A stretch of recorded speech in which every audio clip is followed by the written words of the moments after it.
ఇక్కడ చూడండి 10 మంది ఎమ్మెల్యేలపై వేటు పార్టీ మారిన నేతల్లో టెన్షన్ అంట 3 నెలల్లో నిర్ణయం తీసుకోండి స్పీకర్కు ఆదేశాలు ఇచ్చిన న్యాయమూర్తులు ఆపరేషన్ సక్సెస్ పేషెంట్ డెడ్ అన్నట్టు ఉండొద్దు ఎక్కువ కాలం పొడిగించడం సరికాదని వ్యాఖ్య ఆలస్యాన్ని నివారించేందుకు 3 నెలల డెడ్ లైన్ ఫిరాయింపులపై కొత్త చట్టం తేవాలంటూ సూచన లేదంటే ప్రజాస్వామ్యాన్ని దెబ్బతీసినట్టు వ్యాఖ్య ఉప ఎన్నికలకు సిద్ధమవ్వాలంటున్న బీఆర్ఎస్ పార్టీ మారిన 10 మంది ఎమ్మెల్యేలకు వేటు సమయం ఆసనమైందా ఆ 10 స్థానాల్లో త్వరలో ఉప ఎన్నికలు రావడం ఖాయమా అంటే అవుననే సమాధానం వినిపిస్తుంది ఫిరాయింపు ఎమ్మెల్యేల అనర్హత పిటిషన్పై సుప్రీంకోర్టు గురువారం నాడు సంచలన తీర్పు వెలువరించింది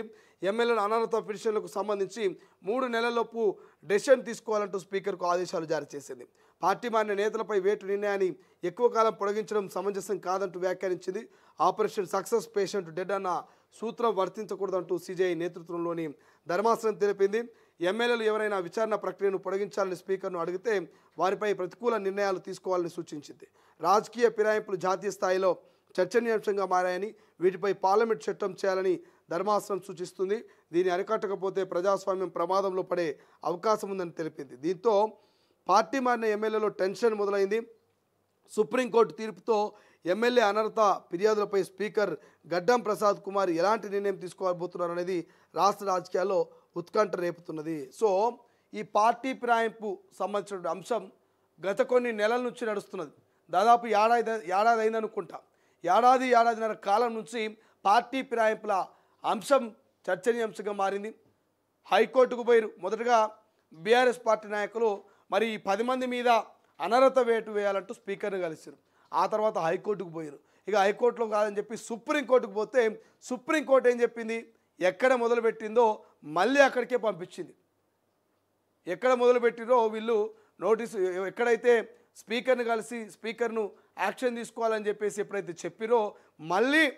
సుప్రీంకోర్టు నుంచి కూడా స్పీకర్ దగ్గరికి వచ్చింది స్పీకరే అంతిమ నిర్ణయం తీసుకోవాలి స్పీకరే తుది నిర్ణయం తీసుకోవాలి మరి కోర్టులు ఎప్పుడు కూడా స్పీకరు ఏ నిర్ణయం తీసుకోవాలి ఎట్లా చేయాలి అనేటువంటి ఒక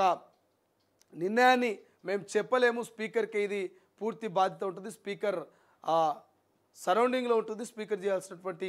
నిర్ణయం స్పీకర్ తీసుకోవాల్సిన నిర్ణయం అని చెప్పేసి సుప్రీంకోర్టు చెప్తున్నది సో సుప్రీంకోర్టు అంటే కోర్టులు కూడా ఏం చెప్తున్నాయి స్పీకర్ను మేము అలా చేయండి ఇలా చేయండి అని చెప్పలేము కేవలం సలహాలు సూచనలు మాత్రమే చేయగలమని చెప్పి చెప్తున్నది ఆర్డర్ వేయలేము ఖచ్చితంగా చేసి తీరాల్సినటువంటి ఒక ఆర్డర్ను మరి కోర్టులు స్పీకర్కు ఆర్డర్ వేయలేము అనేటువంటి అంశాన్ని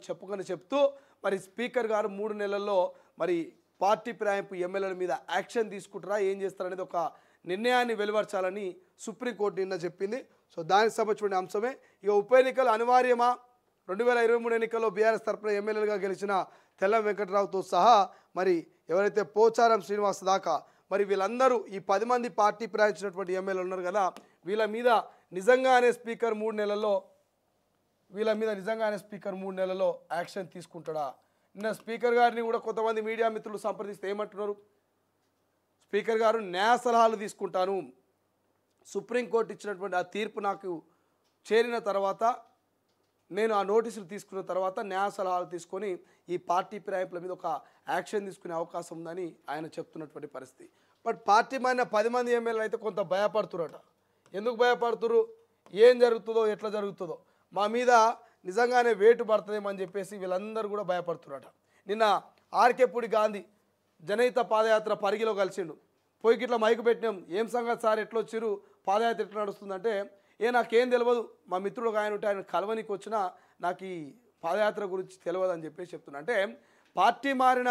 ఈ 10 మంది ఎమ్మెల్యేలు కూడా పక్కా మేము కాంగ్రెస్ అని చెప్పుకోలేకపోతున్నారు పక్కా మేము బీఆర్ఎస్ అని చెప్పుకోలేకపోతున్నారు మేము ఏ పార్టీ కాదన్నట్టు వాళ్ళతోటి వీళ్ళతోటి అంటి ముట్టనట్టు ఉంటున్నారు ఎందుకంటే కోర్టులో కేసు నడుస్తున్నది కదా సో కేసు నడుస్తున్నటువంటి నేపథ్యం కావచ్చు లేకపోతే ఇంకిన్ని మరి కాన్ఫిడెన్షియల్ అంశాలు కావచ్చు కానీ మరి ఈ పార్టీ ప్రయాణించినటువంటి నాయకులు మాట్లాడడానికి కాంగ్రెస్ పార్టీ కార్యక్రమాల్లో కీలకంగా పనిచేయడానికి కూడా కొంత ఇబ్బందిగా కొంత అసంతృప్తిగా కనబడుతున్నట్టుగా తెలుస్తున్నది సో ఇదొకటి ఇట్లా కనబడుతున్నది సో మరి ఈ పార్టీ ఫిరాయింపు ఎమ్మెల్యేల విషయంలో మాత్రం స్పీకర్ తుది నిర్ణయమే స్పీకర్ తప్ప ఇంకెవ్వరు కూడా దీని మీద యాక్షన్ తీసుకునేటువంటి అవకాశం అయితే మనకు కనబడట్లేదు రైట్ ఇంకేమున్నాయి ఇక్కడ చూడండి బాలికపై మైనర్ల గ్యాంగ్ రేపు జడ్చర్ల పట్టణంలో